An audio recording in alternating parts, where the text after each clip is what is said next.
论推墙，各位朋友，大家好。今天是2020年11月29号。这两天呢，是因为我出差华盛顿 DC 呢，讲话很多，所以呢，嗓子呢确实是很嘶哑。那么昨天我跟网友讲说，是因为嗓子嘶哑，有网友就开我的玩笑说：“你什么时候不嘶哑的？”我知道我这个嗓子呢一直是有些嘶哑，就是过去一直哑，现在呢有点沙。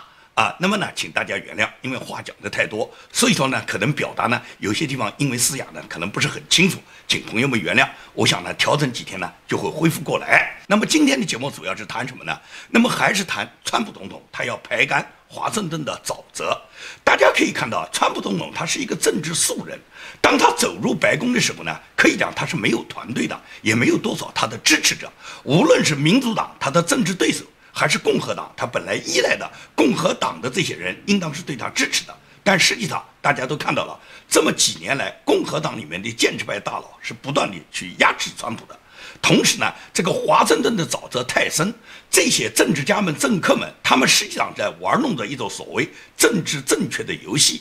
在这种政治正确游戏笼罩下，他们只要满足于他们个人的名和利，他们很少关心美国国家利益，他们更不需要去制造什么美国再次伟大。美国伟大不伟大对他们来讲不重要，他们重要的是满足于他们自己的个人名利。所以在这种情况下，川普总统可以一直讲是孤军奋战。那这种孤军奋战到今年大选，在这么重要的关头，很多人还是对他非常的抵制，非常的排斥，甚至有相当一些他信任的人在他背后对他动刀。因此呢，川普总统他不管他现在连任是否能够成功，因为目前来讲大选的结果还没有出来，川普总统在争取美国人民的支持，获得大选的连任。在这个过程中，川普总统毅然决然决定开除一部分长期掩藏在华盛顿里面，为中共作为游说，被中共当为说客，然后对美国国家政治经济有重大影响的一部分政客们。那么美国国防部就在11月25号发表了一个声明，开除了美国国防政策委员会的11名顾问。这11名顾问里面最显赫的人就是基辛格，还有呢克林顿任上的那个国务卿叫奥尔布莱特。那么为什么要开除这10几个国防委员会顾问的这个职务呢？是因为这些人他们在国防委员会里面，他们这个所谓顾问不但没有为美国的利益着想，为美国人民着想，而是不断地出卖美国的利益，跟中共勾兑。尤其是基辛格，大家都知道基辛格这个人对中国人来讲绝对不陌生。可以讲，现在生活中的所有的中国人，只要你是有点文化的人，你可能都不会不知道基辛格。因为基辛格半个多世纪以来跟中共的勾兑，他已经形成了中共和基辛格之间，他这个家族之间紧密的联盟。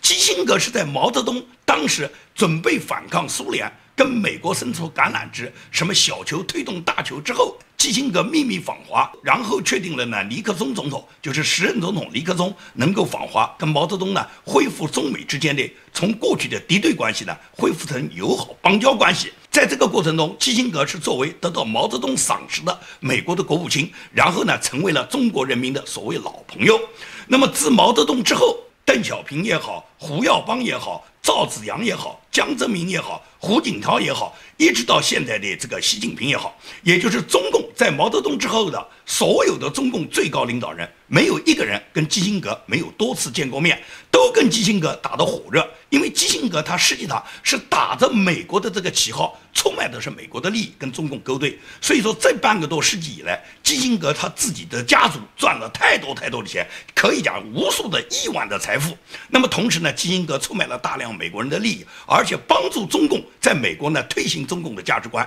所以说美国今天的这个堕落，跟基辛格为首的一大批的美国的政客腐朽美国、腐烂美国，把美国拖下水有绝对的关系。那么川普总统是绝对看到这一部分政客对美国国家的损害，因此川普总统毅然决然就决定开除这11个美国国防委员会顾问的职务，包括基辛格，包括克林顿在任上的一个女国务卿叫奥尔布莱特。那么这些人把他们挖出，显然就是川普总统坚定他的决心，不管你们怎么去打击川普总统，不管你们怎么去陷害川普总统，不管川普总统是否能得到连任，在他自己作为现在是当任总统，他就坚决的要铲除华盛顿的这些奸细，要排干华盛顿的沼泽。因为呢，对于川普总统来讲，他腹背受敌啊。共和党网站公布了一份劝川普认输、交权给拜登的共和党建制派大佬的名单。很多人都是川普总统，可以讲是在川普上任以后，然后不断的栽培，对他们信任，然后这些人成为共和党的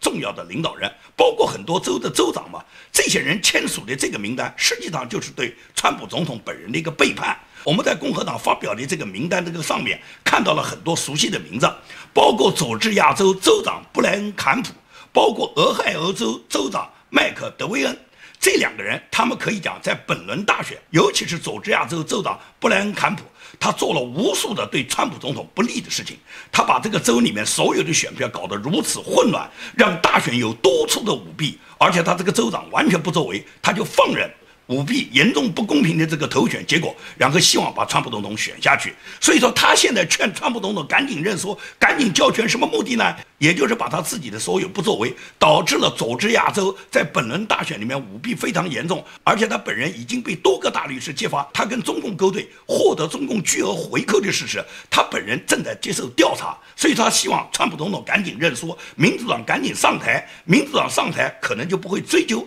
他自己这些腐败的责任了。因此来讲，可以讲这份共和党里面背叛川普总统的名单里面，我们看到了很多熟悉的人。第一个就是罗姆尼嘛，罗姆尼这个人一向对川普总统是反对派。可以讲，罗姆尼当年他想竞选美国总统，代表共和党出任总统竞选人，可以讲输得个一塌糊涂。这个人从来没在自己身上找出他自己的原因，而是呢，他一味的反对川普。在共和党参议员多次的这个讨论的各种重大议题上面，罗姆尼总是站在共和党的对面，很少有支持共和党。唯独这次巴雷特大法官在任命之前，当时很多人都认为罗姆尼一定是背叛的。最后罗姆尼被司法委员会主席格林雷姆被他逼问到没有办法了，他最后答应格林雷姆，他这次选择支持巴雷特大法官。所以说呢，罗姆尼这个人可以这样讲，他是完完全全就丧失了他自己作为一个共和党参议员的立场。你看拜登刚刚被媒体宣布当选，还没影子呢，他马上就向拜登发出贺电，而且要求拜登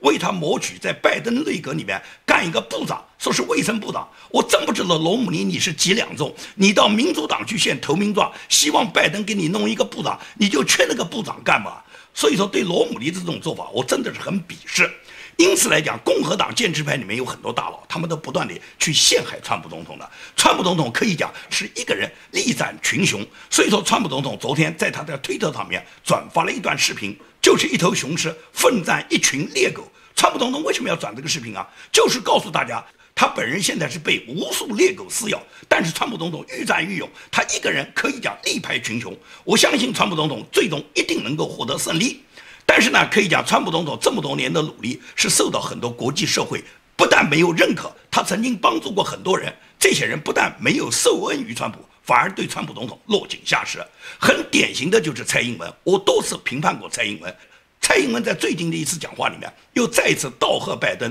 对拜登内阁里面所安排的所谓国务卿、所安排的所谓国家顾问，蔡英文喜形若狂，告诉大家说是这几个人跟他们都有交道，他们之间都有很好的交情。蔡英文非常急切的希望跟拜登政府合作。美国总统当选人拜登刚宣布的几项政府新人事任命，像是国务卿布林肯、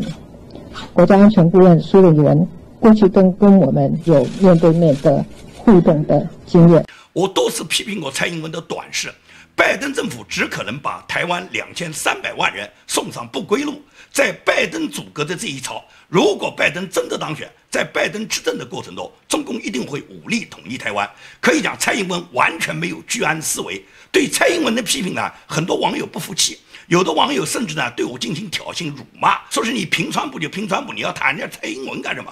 我就不懂了，我评川普，我凭什么不可以评价蔡英文？蔡英文是一个不能被评判的人吗？作为一个台湾领导人，他自己的所有政治主张，他自己所有的这些政治谋略，我一个政治评论员为什么不能评论呢？蔡英文我并没有贬低他，更不存在人家说那你喜欢韩国瑜了，根本不存在。在蔡英文和韩国瑜之间，我肯定是支持蔡英文，因为韩国瑜是投靠共产党，而蔡英文我现在批评他的是他对拜登的表态太快，对拜登的投名状献得太快。你看一看，等一等，如果真的拜登被美国宪法确认为美国总统，你那时候向拜登道贺，急切的表达你要跟拜登合作的心情也不晚。现在你这样做，毫无疑问你是伤害了川普总统这么长时间以来对台湾人民的一份热情。可以讲，只有川普总统在他就任以后，才给台湾卖了那么多万的武器。从来没有任何一个美国总统卖过那么多武器给台湾，也从来没有一个总统是如此在任内提升跟台湾的美台关系。台湾被国际社会高度认可的这个高度，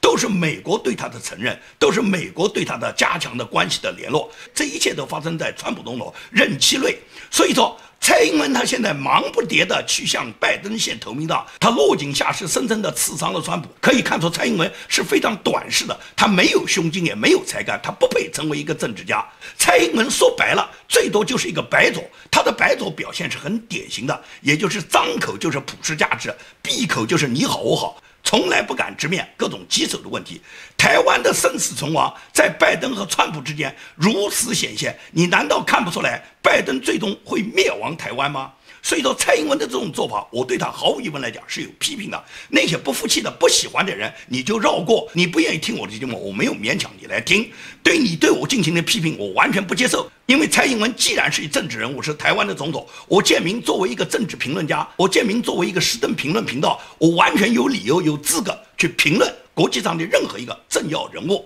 可以看得很清楚嘛，谁在打击中共啊？川普总统是川普制定了各种策略，打击了中共以后，中共才很难受嘛。包括香港问题，很多人认为香港问题，川普总统在签署香港民主人权法案时候签署迟了几天。请问川普总统没签吗？如果川普总统没签，那么香港民主人权法案被他否决了，你可能对他有意见。川普总统早一天签，晚一天签，在这个法案能够生效之前，只要签了，就说明川普总统在保护香港啊，而且对香港出台的一系列打击香港高官、打击中共高官的这些策略，现在已经显现了。你看林郑月娥，我就简单举个例子，林郑月娥现在到了香港，没有一个银行可以接受她的信用卡，可以帮她存钱。林郑月娥她自己讲，她家里面堆满了现金，她因为没地方存啊，没有一个银行接受她啊，一个港手，香港的银行都不让她存钱，她现在每个月只能把她自己领的这些货币、领的这些薪水全部当现金把她背回家。实际上她就是提醒小偷啊，到她家赶紧去偷和抢啊，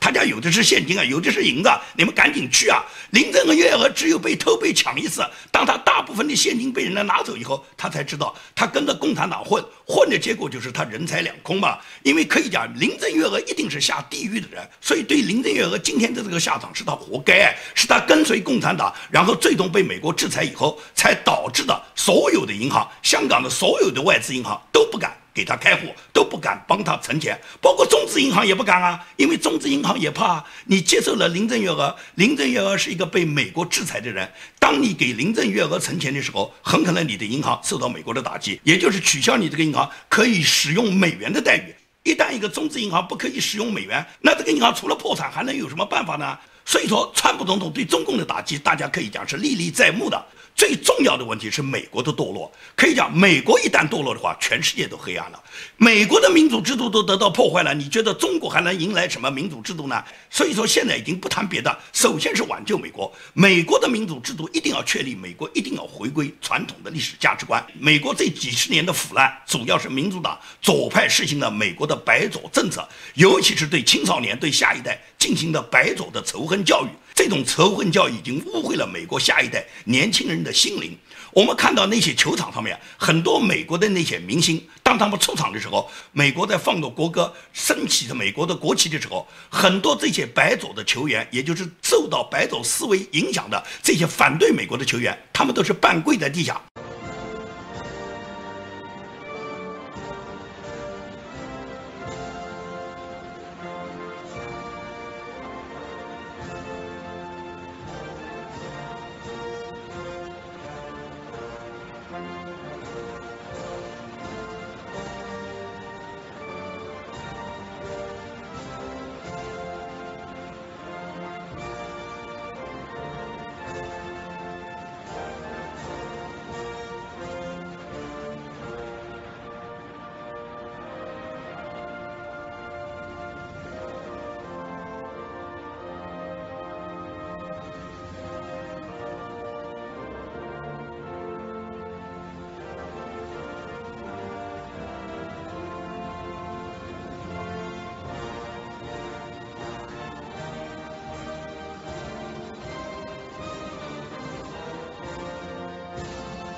很多人不明白他们跪谁啊？他们是仇恨美国，他们这种半跪的这个姿态，就表示美国的历史是黑暗的，美国历史是丑恶的。他们所谓半跪是跪那些黑人，因为大部分下跪的球员你看都是白人了。这些人认为他们的祖先是有罪的，他们要为他们自己祖先来赎罪，所以说大部分的白左球员他们都是半跪在地下，只有少数几个球员和少数几个教练员，他们把手放在自己的胸口，在听到美国国歌，在看到美国国旗燃升的时候，他们有一种崇高感，有一种自豪感。但是这种人现在在美国，无论在好莱坞明星里面，还是在 NBA 球员里面，还是在各种大型的国际赛场上面，你看到的这种人数已经越来越少，更多的是半跪在那里。这种图片你一点不陌生，因为南希·普洛西、拜登、贺锦丽、希拉里、奥巴马他们都有这种半跪的照片。他们这个半跪的照片目的就是什么？向人们传达一个，就说美国的历史是黑暗的，美国的历史是丑恶的，美国的祖先们是靠掠夺获得了美国的强大的。今天所有的美国白人对黑人都是有罪的，这种抹杀历史，而且根本对下一代进行篡改历史的这种做法，就让美国的下一代，他们从现在开始起，他们就向白左靠拢，他们已经完全忘记了美国的它历史存在和美国的历史真实。美国的国父们之所以创造了美国的伟大，正是因为国父们他们高瞻远瞩，他们制定了美国伟大的宪法，而这个宪法里面已经明确地告诉美国的后代们，永远珍惜他们的父辈们为获取自由，他们奋斗不息，他们奉献了他们自己所有的生命和鲜血。因此现在川普总统他为什么要强调制造美国再次伟大？为什么要回归美国的传统价值观？也就是美国这个国家是按照基督文化为宗旨，按照基督教的信仰建立的国家。这个国家本来人们是有信仰的，而绝对不是要毁坏美国的历史。现在民主党他已经在破坏美国的历史，他对下一代对年轻人的教育就是仇恨美国嘛。那么仇恨教育的结果，也就是最终让美国腐烂掉嘛。这种情况下，虽然他们打着保护黑人、什么黑命贵的口号，有相当一部分喜欢打砸抢烧的人肯定是支持拜登的民主党啦，但是绝大部分那些有理想、那些有智慧、懂得美国历史、珍惜美国现在的民主自由的黑人，他们仍然是非常爱戴川普总统，支持美国的传统价值观的。我们在上一次华盛顿地区的大游行里面，我们就看到其中有一个黑人的这个共和党的政治评论员，他就在这个集会上面向大家发表了他自己对美国价值观的认识。他说，无论如何美国都有7200万人不会被你们消沉，我们现在首先是要挽救美国，因为当美国覆灭了，全世界显然都是一片黑暗嘛。所以说他在和现场的观众互动中，他不断地高喊着美国，高喊着川普总统，高喊着美国人民要支持川普总统，再次知道美国再次伟大。 USA! USA! USA! USA! When I say Donald, you say Trump. Donald! Trump! Donald! Trump! When I say Donald, you say Trump. Donald! Trump! Donald! Trump! When I say President, you say Trump. President! Trump! President! Trump! USA! USA! USA! USA! USA! USA! All right, all right, all right. Listen, my name is Parrish Denard. You might have seen me on television with Black Voices for Trump with the campaign. And I tell you, this is a movement. They doubted that this could happen, but turned to the media and tell them we are here and we're not going anywhere. Let them know.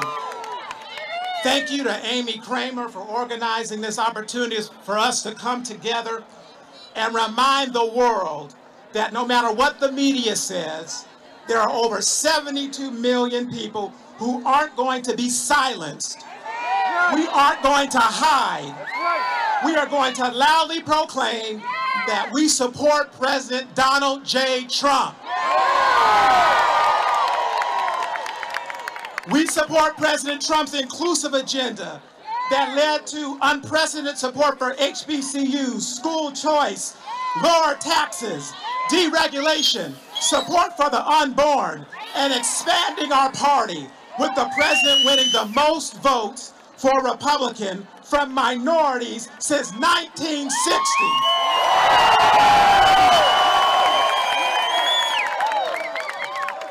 In fact, because of black voices for Trump and the campaign, the RNC, and all of you, we got 12% of the black vote.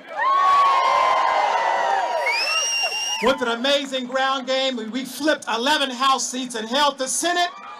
and didn't lose one local chamber.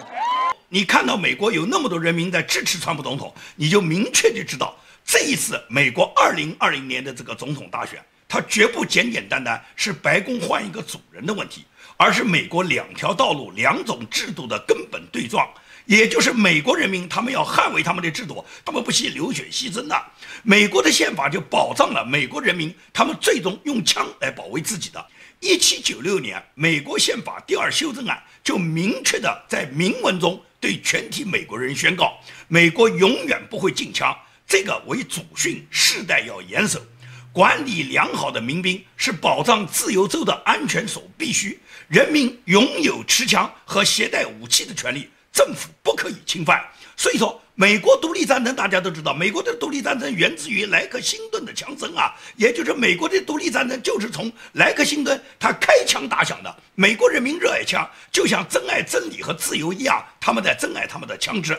现在美国的这场宪政危机，那么川普总统他的律师团队在几个州依靠美国的法律，依靠美国的宪法来捍卫宪法他的权利。当美国的法律诉讼最终上诉到最高法院大法官的时候，就有9名大法官根据美国的宪法来定夺今年的总统大选人。如果说是最终宪法也腐烂了，美国的大法官也守不住美国的底线，守不住美国的司法，那么美国政府在宪法第2修正案给人民的赋予人民拥枪和携带武器的自由，人民就会用枪来保卫自己。美国人民绝对不会接受一个欺骗人民的政府。所以说这一点很简单，我相信所有的美国人他们期待到美国公平公正的法治，我们也期待到最高法院大法官他们最终会对美国人民做出一个公平的结果。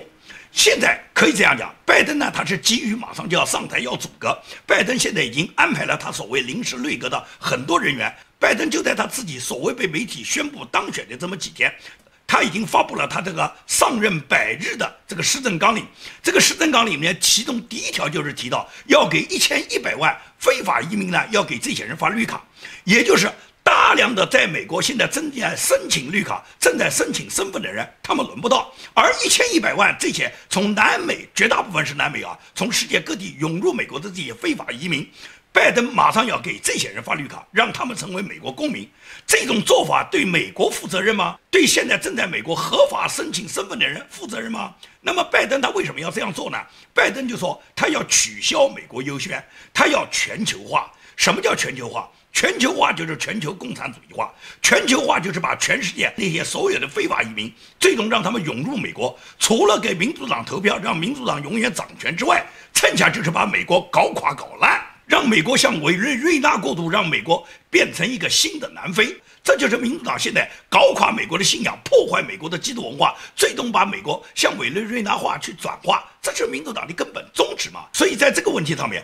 国务卿蓬佩奥他就针锋相对，他直接指出拜登现在的政策，他这个所谓美国要放弃优先，美国要搞全球化，蓬佩奥就明确就说，美国必须要贯彻川普总统一以贯之的美国第一，美国就是要优先，美国绝对不要搞什么全球化，因为全球化的结果就是共产主义利用全球化渗透他们的共产主义思维，最终把全球就变成了一个马克思主义和共产党的这种专制化。所以说美国现在面临的是2种制度的选择，是2条道路的选择。在这种情况下，如果你任由腐败，任由这次舞弊，任由这种不公平的选举占据了美国，那么以后所有的公平就不存在了。民主党既然在这一次通过舞弊能够上台，那么今后他们都会在所有的选举中去把他们的这个舞弊行为继续扩大，而且舞弊行为得不到追究的话，那美国的法治就完全烂掉了。因此川普总统白宫团队里面的律师，现在虽然他宣布不在朱利安尼的团队中，